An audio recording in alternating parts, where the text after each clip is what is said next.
Assalamualaikum warahmatullahi wabarakatuh. Waalaikumsalam warahmatullahi wabarakatuh. Al-Fatihah.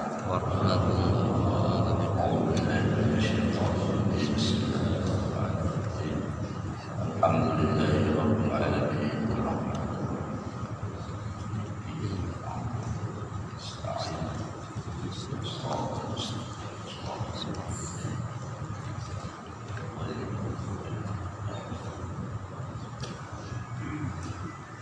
Alhamdulillah, wassalatu wassalamu ala rasulillah Sayyidina Maulana Muhammadin Abdillah wa ala alihi wa sahbihi wa mawala. Amma ba'd. Pertama, sama-sama kita cintai, kita hormati Buya kita dan seluruh keluarga beliau, begitu peduli dan cinta kasih pada kita semuanya, supaya kita ini dapat beragama secara sempurna, agar supaya kita ini dapat dekat dengan Allah Subhanahu wa Ta'ala. Semoga Allah memanjangkan umur beliau, memberikan kesehatan, keafiatan, dan menyampaikan segala cita-cita beliau. Amin ya rabbal alamin. Kemudian penghormatan kepada Abu Ili, Bu Haji Kamaruzzaman, kemudian juga kepada Abu Pango Syukri, mana beliau berdua ini adalah dulu kami satu pesantren di Darussalam, sehingga saya cerita dulu waktu kami pertama datang di Aceh. Saya sebenarnya sering telepon pada Abu Ili, tapi rupanya dulu beliau tidak mau angkat. Jadi entah kenapa saya telepon beliau tidak angkat. Tapi alhamdulillah tanpa telepon beliau telah menyambut saya. Alhamdulillah karena berkat MPTT. Semoga Allah panjangkan umurnya, sehatkan badan, dan menguatkan keyakinan sehingga dapat memperjuangkan apa yang diinginkan oleh Allah. Kemudian juga para gubernur, kiai, pakar, Dr. Zainuddin, dan Pak Ilyas, dan wali-wali nangro yang ada di sini, Pak Keci, Pak Imam, ibu-ibu, jamaah sekalian, dan juga wali kubro, wali kubro, pada yang terhormat juga wali kubro yang begitu juga setia mendampingi kami. Tapi yang anehnya bukan beliau yang datang mendampingi kami bersama, mobilnya yang diserahkan kepada kami untuk berjalan dengan Abu. Tadi saya katakan kepada beliau, jangan sama mobil juga, seharusnya sama-sama, kami dari jauh-jauh. Bagaimana agar supaya bisa bersama dengan Abu? Ya, tapi saya rasa tentunya beliau juga orang yang dekat dengan murabi kita bersama, sehingga kita bisa mendapatkan limpahan kasih sayang melalui beliau.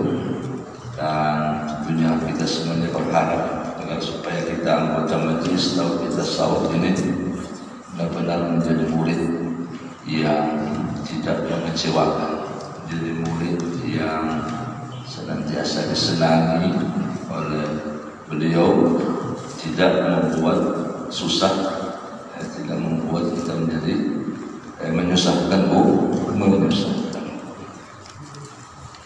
Sebenarnya kami rombongan dari Manado, dalam beberapa teman, yaitu diantaranya Walid Ahmad Jatau, Abul Muslim, dan tadi Tengku Fadli. Itu kami berempat itu berasal dari Manado. Kalau saya di kota Manado, Tengku Fadlinya di kabupaten, begitu juga Walid Ahmad di kabupaten, saya di kotanya. Kami bersama-sama di Manado. Seperti tadi dikatakan, kalau Manado banyak Kristennya, kalau Gorontalo hampir 99% Islam. Jadi berbeda, sehingga itulah dakwah kami lebih banyak ke Gorontalo. Jadi kalau kita dakwakan ke orang Kristen kan nanti bahaya nanti. Tapi pada akhirnya juga ada beberapa orang Kristen yang masuk. Cuma karena gara-gara, karena saya ceritakan dulu, cuma karena gara-gara melihat wajah abunya. Tidak bukan diberikan penjelasan. Cuma melihat wajah abunya ada satu, cuma karena tertarik dengan geleng-geleng kepala sambil bernyanyi itu katakan. Dia kan tak tahu bahwa itu Ratib Seribu. Dia bilang saya tertarik katanya dengan yang menyanyi dan geleng-geleng kepala itu, saya senang katanya. Rupanya dia tak tahu itu Ratib Seribu. Jadi berkah Ratib Seribu itulah sehingga ada 2 orang yang saya langsung masukkan Islam dalam mereka. Padahal kalau di sana itu ada agama Katolik itu lebih kuat, lebih kokoh pendiriannya terhadap agamanya, keyakinannya dibandingkan dengan Kristen yang lain. Jadi itulah yang masuk Islam karena tertarik dengan geleng-geleng kepala sambil bernyanyi. Jamaah sekalian yang dirahmati Allah, sebenarnya untuk berdakwah ini, menyampaikan ilmu ini di depan kita ini pakar-pakar aja, bagaimana kita mau sampaikan ya. Dan kemarin ketika kami minta izin kepada Abuya, apa kata Abuya, sebenarnya ilmu tauhid tasawuf ini sudah cukup disampaikan baik Abuya itu sendiri maupun guru-guru kita yang ada di sini. Abuya katakan yang kurang ini kenyataan daripada apa yang disampaikan. Jadi terbenar apa yang dikatakan oleh para ulama, al-alim fawqa ma yaqul wal 'arif al-alim tahta ma yaqul wal 'arif fawqa ma yaqul.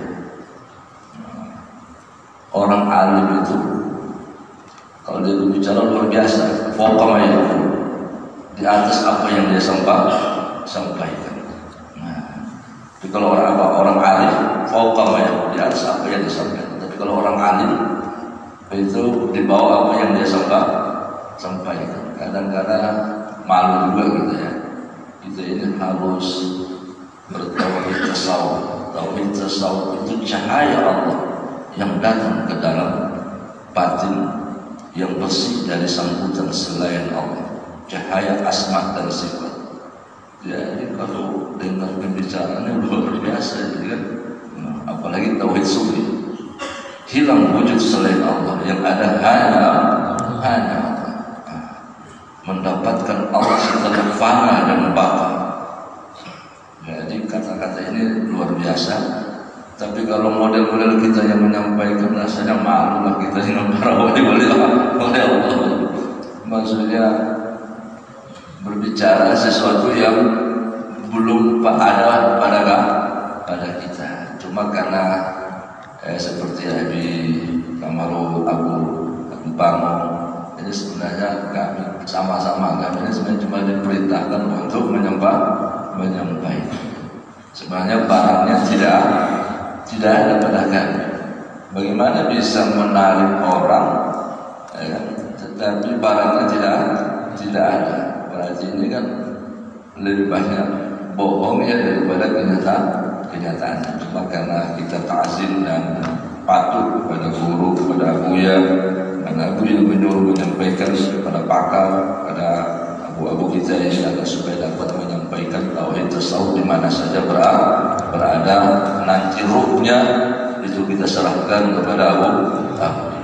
Meskipun mungkin kenyataan dari apa yang kita sampaikan belum ada pada kita, tapi itulah mungkin salah satu jalan bagi kita untuk mendapatkan rohani atau cahaya Allah yang dititipkan Allah melalui batin murabbi kita. Jamaah sekalian yang dirahmati Allah, kita tahu bersama bahwa tauhid tasawuf ini tidak bisa didapat dengan kaji. Tauhid tasawuf ini tidak didapat juga dengan amal-amal yang kita amalkan. Meskipun kita disuruh belajar, disuruh juga mengamal. Kalau kita lihat di dalam kitab-kitab ketasawufan bahwa layana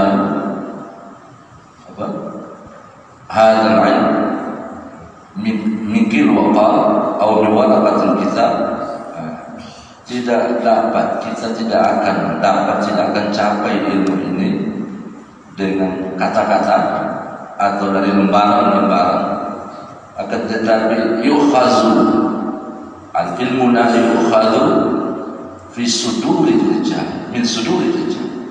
Itu ilmu kami ini didapat dari dada seorang yang ahli ummah, yang ahli atau seorang yang kami.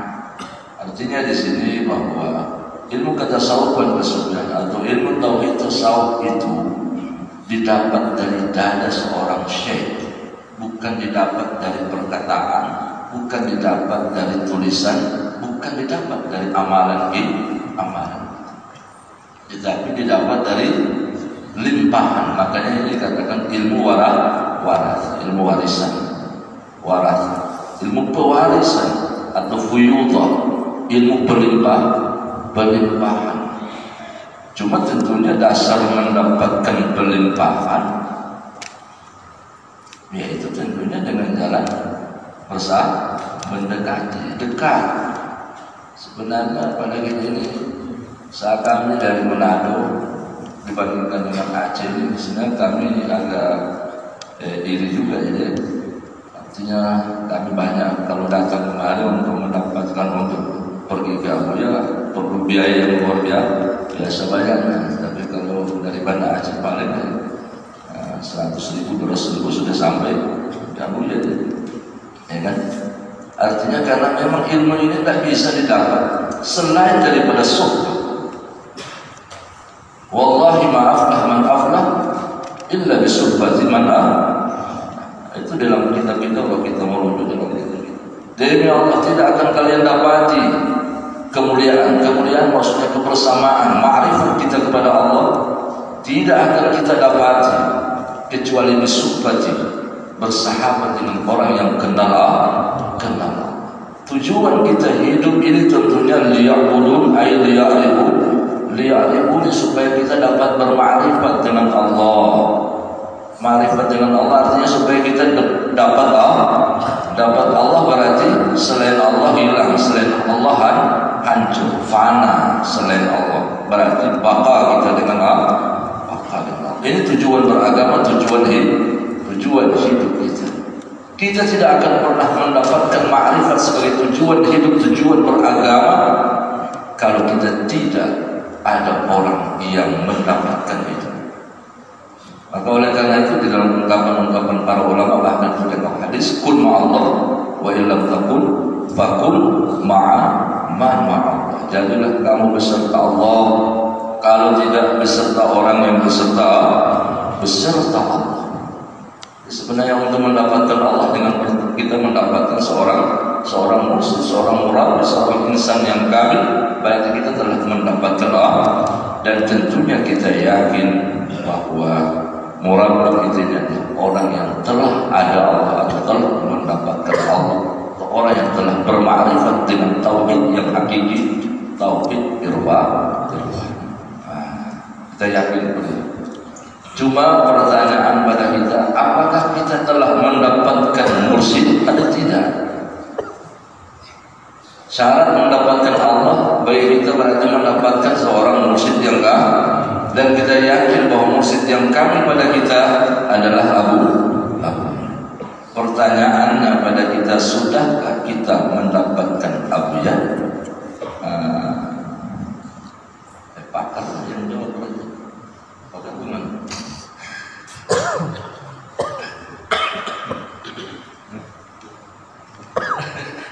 Kata pakar Abu yang mendapatkan kita belum mendapatkan Abu. Seperti yang kita dengar dari guru-guru kita, mendapatkan itu berarti hancur selain yang dia dapatkan. Al-arif huwal ma'ruf. Orang yang mendapat itulah yang dapat. Orang arif yang arif itulah yang ma'ruf. Itu kata-kata para ulama. Berarti yang mendapat berarti selain yang didapat itulah. Berarti selain yang dapat orang yang mendapatkan abuya berarti tidak ada wujudnya, tidak ada perbuatannya, tidak ada sifat, karena fana fisyih muqaddimah fana Allah. Tanda bahwa kita dekat dengan Allah berarti kita harus fana pada syekh. Jadi orang yang mendapatkan Allah, mendapatkan syekh berarti dia fana pada syekh. Apa makna fana pada syekh? Dia tidak lagi melihat perbuatannya, yang terlihat adalah perbuatan syekh, atau dengan pengertian yang berlaku pada tindakan perbuatan perkataannya adalah perkataan dan tindakan guru. Yang berlaku pada kemauan hatinya adalah kemauan guru. Dia berkemauan dengan kemauan gurunya. Bahkan wujudnya yang selalu terlihat adalah wajah guru. Ini orang yang telah mendapatkan seorang mursyid. Dengan sebab mendapatkan seorang mursyid, maka seluruh apa yang diajarkan oleh mursyid itulah dia. Di mana kita pahami bersama jenjang di dalam ajaran tauhid tasawuf, ada yang istilahkan dengan syariat. Bagaimana agar supaya kita beribadah yang baik sesuai hukum syariat, kita berakidah percaya pada Allah, dan kita memahami tentang hukum-hukum bagaimana agar supaya kita dalam beribadah bersih nafsu kita, kemudian kita amalkan dengan sungguh-sungguh. Atau sambutan hati kita senantiasa kemauan hati kita pada Allah, tarebah namanya. Kemudian kita menyaksikan keberadaan Allah dengan tajalli, dengan nur Allah yang Allah limpahkan ke dalam hati kita, hakikat namanya, ya kan? Kemudian ma'rifat, hilang wujud yang lain yang ada, hanya fana yang lain yang ada, hanya ma'rifat namanya. Kalau kaji, guru-guru termasuk saya, mungkin dalam masalah kaji sudah sering ya, kami bisa menyampaikan kajiannya. Syariat itu begini, tarekat itu begini maknanya, hakikat itu begini, ma'rifat itu begini. Nah, jadi dari sisi kajian mungkin kami guru-guru yang ada ini dapat memberikan pemahaman dari sisi kajian. Tetapi hakikat atau makna atau barang yang kita kaji, baik itu syariat apalagi hakikat, sudah adakah itu pada kita atau belum? Belum tentu. Kita disuruh berzikir, zikir itu ada 3 tingkatan atau 4 tingkatan. Ghaflah, wudu, yaqzah, wudu, ghaibah. Itu mungkin sudah sering kita dengar. Tapi apakah telah kita dapatkan zikir, tingkatan zikir itu pada kita atau belum? Padahal kita sering berzikir. Malah justru semakin kita berzikir semakin banyak yang ada. Memang ada perubahan yang kita dapatkan di dalam kita berzikir. Tapi zikir yang dimaksudkan di sini, yang dikehendaki tentunya zikir sekurang-kurangnya hudur. Artinya hati kita terpaut pada Allah sehingga ingatan dan kemauan kita tidak lagi tertuju pada selain Allah. Adakah itu sudah kita dapatkan? Tidak. Kenapa tidak kita dapatkan pada setiap hari, bahkan setiap saat, ratib 1000 diadakan di mana-mana? Persoalannya karena kita tidak mendapatkan si ahli zikir, kita tidak mendapatkan si mursyid. Kita cuma mengakui mulia yang mulia, abuya yang kita hormati, yang kita banggakan, tapi kita sebenarnya jauh dari mursyid. Kalau tanda orang itu mendapatkan mursyid, berarti perjalanan si mursyid itu dia telah dapat. Walaupun tidak sempurna, tapi bahagian perjalanan itu adalah dia lalui dan dia telah dapat. Ini orang yang telah mendapatkan seorang syekh. Kenapa saya lihat di Jakarta, anak-anak Jakarta itu kalau berbicara tentang abuya, lihat seperti tadi, itu menangis, tersentuh dia, menyebut nama abuya saja sudah tersentuh. Kenapa? Padahal kalau kita di sini dekat sekali dengan Abu Ya. Tetapi kurang artinya sentuhan di dalam batin kita terhadap sosok seorang syekh atau murabi kita itu kurang menyentuh pada kita. Tapi anak-anak Jakarta artinya bukan juga menyepelekan atau meremehkan memandang rendah yang lain, tidak. Tapi ini makanya tadi saya katakan berbagi pengalaman agar supaya kita juga dapat mengambil contoh dari yang diceritakan dari pengalaman tadi. Jadi anak-anak Jakarta itu luar biasa menyebut nama Abu Ya. Jangankan Abu Ya, walinya saja, wali Nanggronya itu betapa ta'zim hormat mereka. Karena mereka melihat bahwa sosok wali Nangro itu adalah sosok Abu. Sebagaimana juga kita di sini melihat wali Kubra, ya kan? Sebagai sosok Abu Ya. Jadi pakar kira-kira melihat wali Kubra bagaimana? Sosok Abu Ya. Tadi belum tersentuh. Tapi anak-anak Jakarta melihat wajah wali Nangro itu luar biasa. Artinya kita bukan menilai atau menyepelekan yang lain, tidak kan? Tapi kenapa mereka bisa tersentuh? Padahal kalau dilihat dari sisi keilmuan, mungkin wali Nangro Jakarta itu bukan seorang yang adil, ya kan? Tapi ini sangat luar biasa. Ada di Jakarta itu seorang preman besar namanya Umar K. Umar K itu kalau bagian Indonesia Timur itu sudah masuk namanya.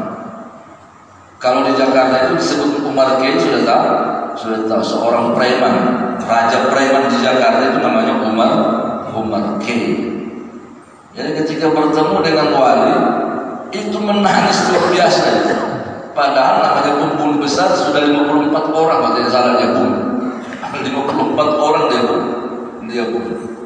Tapi ketika pertama kali dia bertemu dengan wali, bukan belum dengan Abu Ya, baru bertemu dengan wali, menangis sejadi-jadinya sehingga yang teman-temannya heran, ini bos saya ini dia bisa menangis di hadapan wali. Ada apa ini? Artinya kita ingin berbagi, begitulah. Kita lihat bagaimana sumpahnya wali Nangro dengan Abu. Itu maksudnya bahwa ilmu ini didapat dengan sumpah, bukan dengan kaji. Kaji wajib kita tetap kita pelajari, amalia tetap kita pelajari, kita amalkan. Tetapi ketahui sumpah itulah nomor satu untuk mendapatkan ilmu tauhid tasawuf. Apa itu sumpah? Bersama itu apa artinya? Berarti kalau kita berdekatan, ya kan?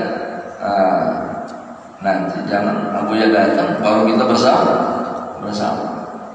Saya ingin terus terang, maksudnya ini kebaikan kita.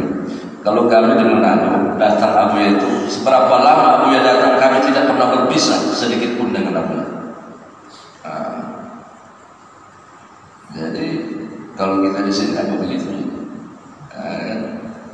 Kalau kami di Manado, jangankan Abu Ya, wali Jakarta datang. Kemana wali Jakarta? Kami itu mengiringi beliau. Saya ke Ahmad, ke Gumus, itu kemana berjalan wali kami berjalan. Apalagi Abu. Karena kami merasa bahwa kami orang yang jauh. Mungkin ilmunya kami bisa jelaskan, tapi zauknya, rasanya itu tidak ada. Nantinya kita akan menipu masyarakat, menipu jamaah dengan kajian kita, sementara zauknya bisa kita tidak dapatkan. Zauknya ini limpahan dari batu murabi, sementara kami tidak punya banyak. Sehingga kami merasa jauh. Rabitah pun juga supaya juga bagi orang yang jauh berarti menggunakan dengan Rabi. Tapi Rabitah juga kami putus-putus tidak tentu arah, sehingga kesadaran kami menyadari bahwa kami tidak mampu untuk mendekati Abu Ya baik secara zahir maupun secara jauh, artinya dengan jalan Rabi. Sehingga terus terang kami kalau di Manado ini kami lebih kepada wali Nangro. Itu mendapatkan Abu Ya, untuk dekat dengan Abu Ya kami selalu bertanya, selalu minta bantuan sarahan ataupun nasihat-nasihat daripada wali Nangro Jakarta.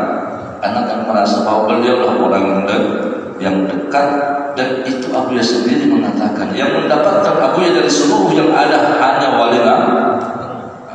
Artinya juga bukan tidak menutup kemungkinan yang lain bisa, tapi dari pengakuan Abuya sendiri bahwa yang mendapatkan adalah wali nama.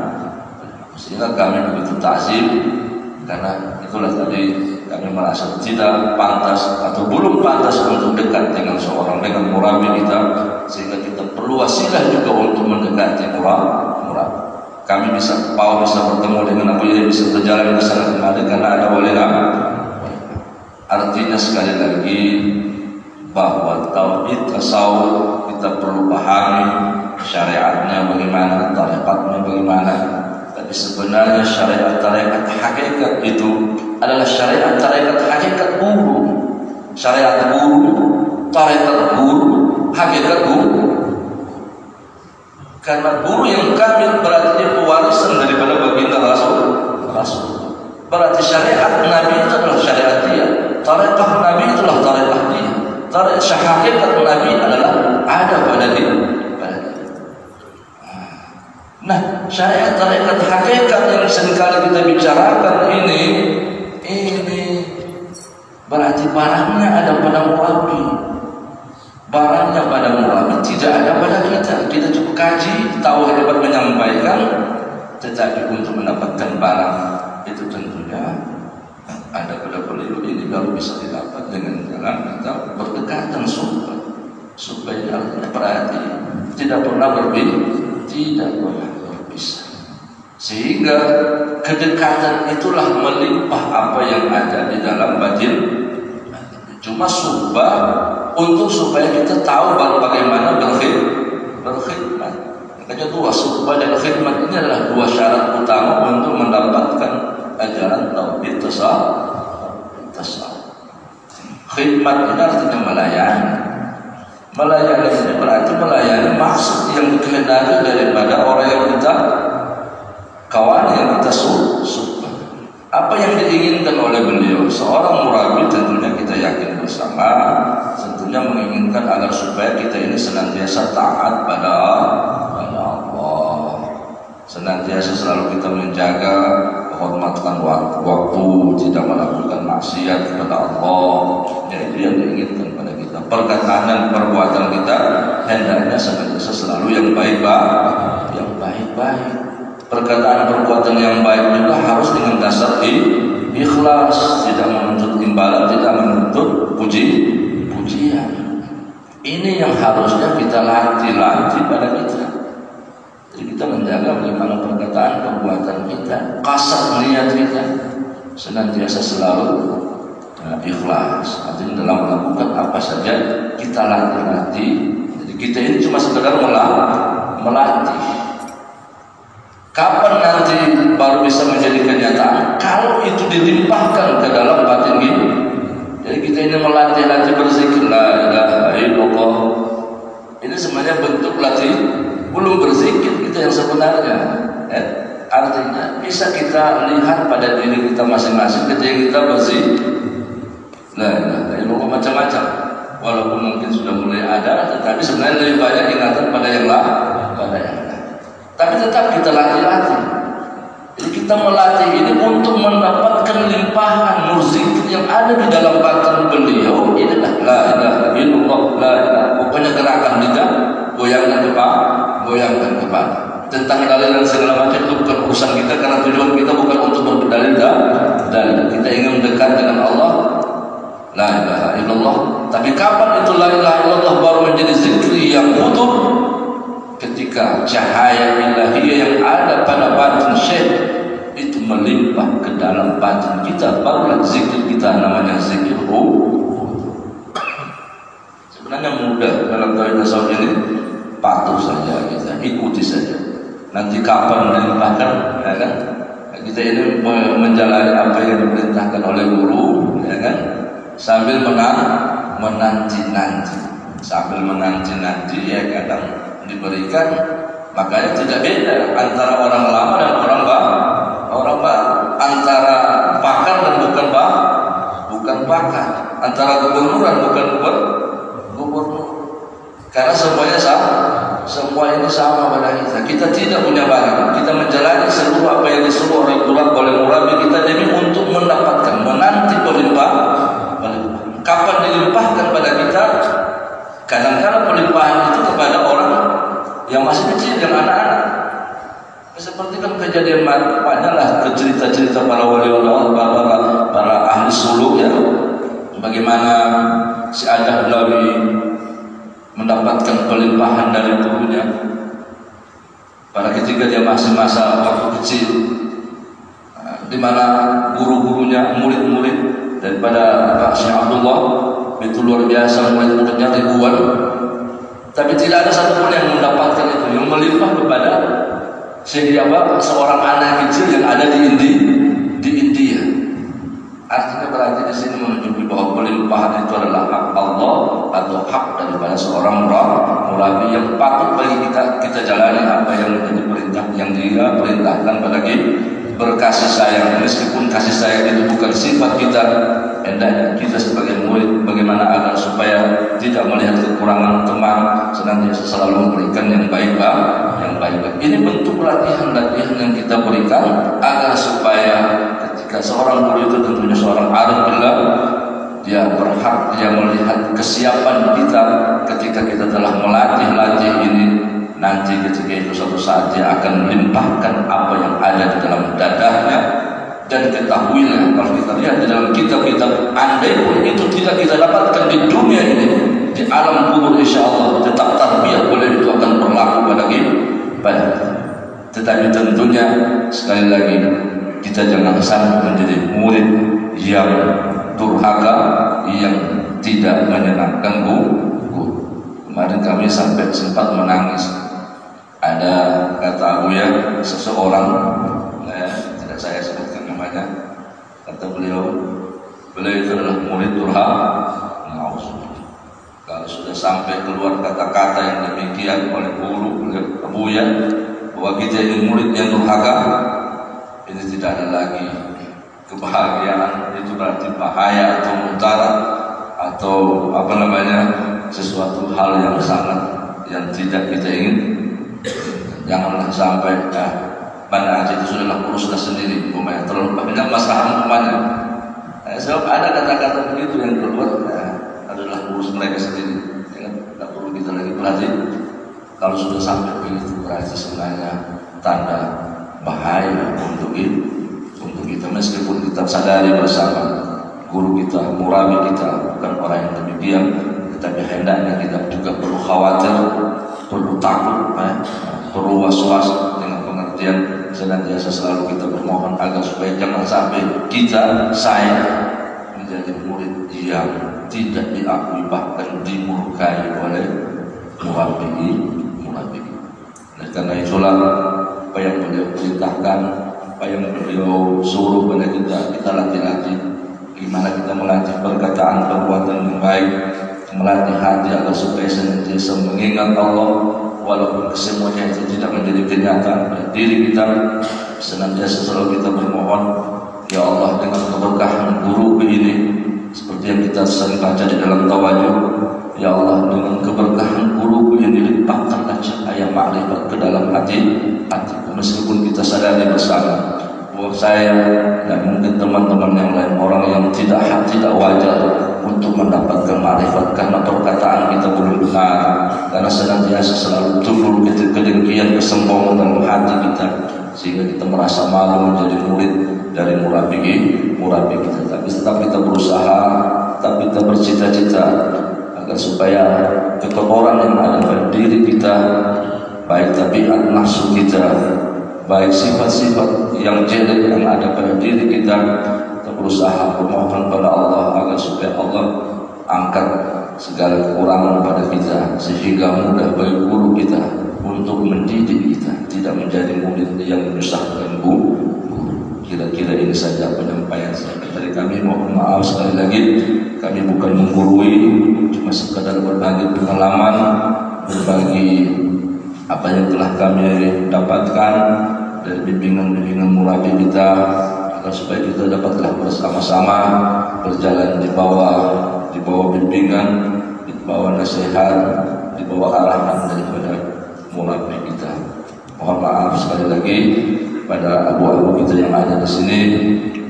Sebenarnya kuranglah tempatlah saya berbicara ini, tapi sebenarnya maksud saya cuma sekedar untuk saling mengingatkan agar supaya marilah sama-sama kita senantiasa selalu melihat pada diri kita dan bertanya pada diri kita, sudahkah kita menjadi murid yang baik? Sudahkah kita menjadi murid yang menyenangkan guru? Atau sebaliknya? Kalau demikian hendaknya kita selalu melihat kekurangan, memperbaiki agar supaya jangan sampailah kita di hadapan Allah nanti ketika dipanggil kita tidak termasuk murid daripada murabi kita Abu Rashid Al-Ja'man Walid Khalid. Kita mohon agar supaya kita semuanya ini senantiasa selalu mendapatkan limpahan rahmat kasih sayang Allah dan tetap menjadi murid meskipun mungkin belum sebagus yang diharapkan oleh guru